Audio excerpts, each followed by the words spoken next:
It's mental health. It's mental health. Yeah, it's mental health. We talk about mental wellness and mental fitness and mental toughness, and we call them mental fitness, mental wellness, and mental toughness. And then we talk about mental illness and we call it mental health. And then we wonder why it's stigmatized. I give the culture credit because the culture has moved to a space where we now call them mental health issues and mental health challenges. But we still use the phrase mental health to mainly talk about things like issues and challenges. And then we wonder why the topic is stigmatized.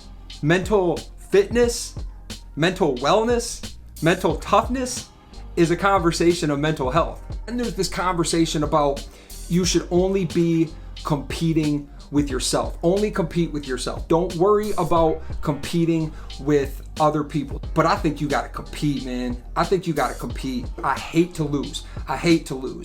But losing can teach us a lot. Losing can teach us a lot. You gotta compete, man. You gotta compete. And I wonder sometimes if one of the reasons this idea of stop comparing and only compete with yourself, I wonder if that came from a place of if you're competing with just yourself, you don't have to worry about losing. What happens when we lose is an opportunity to learn and grow. I don't know if I want to go as far as to say I love to lose, because that's not true.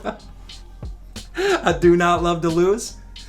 But the situations in my life that have produced, some of the situations in my life that have produced the most growth and the most knowledge have been situations in which I lost. Don't let the fear of losing be the reason you don't compete. Yeah, I think it's okay not to be the best.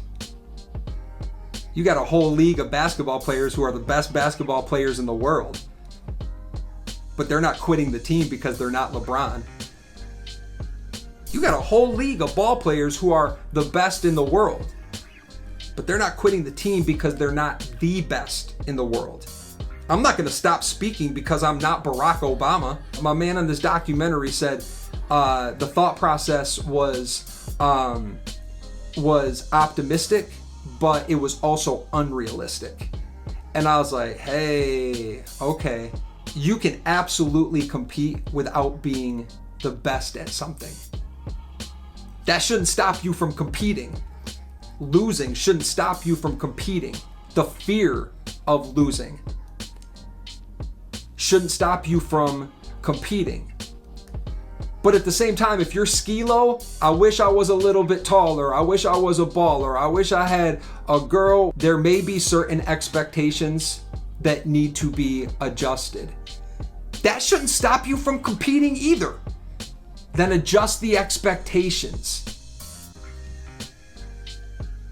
and compete. After my second ACL tear, I had 2 in about 6 months. And after the second one, I wasn't back to full strength until like almost a year later.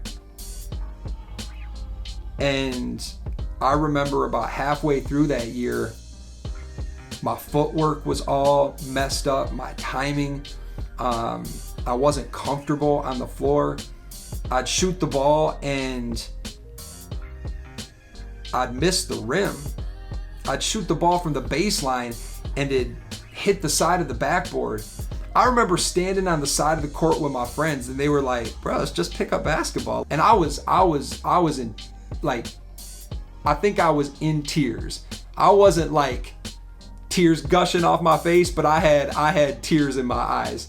You are playing terrible. You know that you are a much better This is all why, because of these injuries, and I just can't get back to where I was. I was competing with myself. I was competing with my health. I was competing with the strength of my body. I was competing with my footwork. I was competing with my proprioception. I was competing with a lot of things, but I was also competing with every individual on the court that I was playing against. I was trying to win. I remember showing up at the beginning of the next year, and I hit a little pro hop in the lane with this dude that I had played with months before, and he stopped. Like, who is this? I said, yup, bet.